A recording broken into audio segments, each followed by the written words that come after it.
पंढरपूरला निघालेल्या अल्पवयीन मुलीवर अत्याचार, वारकऱ्यांनाही अडवून गळ्याला कोयता, दौंड हादरलं.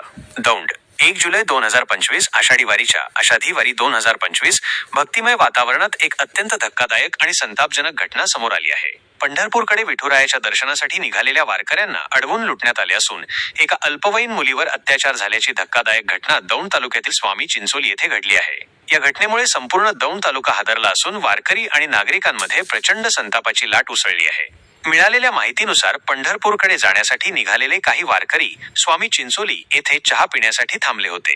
चहा झाल्यानंतर ते गाडीत बसत असताना अचानक दुचाकीवरून आलेल्या 2 अज्ञात व्यक्तींनी त्यांना अडवले.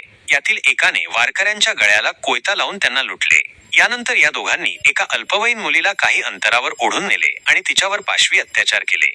या घटनेने दौंड शहरासह संपूर्ण जिल्ह्यात एकच खळबळ उडाली आहे. वारकरी आणि भाविकांमध्ये असुरक्षिततेची भावना निर्माण झाली आहे.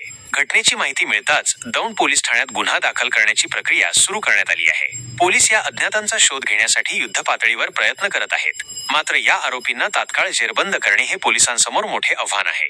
वारीमधील गैरप्रकारांची मालिका सुरूच.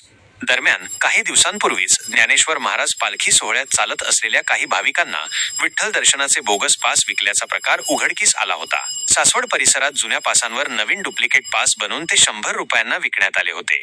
भाविक जेव्हा पंढरपुरातील विठ्ठल मंदिरात दर्शनासाठी पोहोचले तेव्हा प्रवेशद्वारावर स्कॅनिंग करताना ते पास बोगस असल्याचे समोर आले. मंदिर प्रशासनानं तात्काळ कारवाई करत संबंधित 7 भाविकांची चौकशी केली होती. या घटनेमुळे पंढरपुरातही मोठी खळबळ उडाली होती. एकीकडे लाखो वारकरी मोठ्या श्रद्धेने आणि उत्साहाने आषाढी वारीसाठी पंढरपूरकडे जात असताना अशा प्रकारच्या घटनांमुळे वारीच्या पावित्र्यावर गालबोट लागत आहे. या घटनेतील आरोपींना तात्काळ पकडून त्यांना कठोर शिक्षा व्हावी अशी मागणी सर्वसामान्यांकडून केली जात आहे. पोलिसांपुढे या प्रकरणाचा तपास लवकरात लवकर पूर्ण करून आरोपींना गजाआड करण्याचे मोठे दडपण आहे.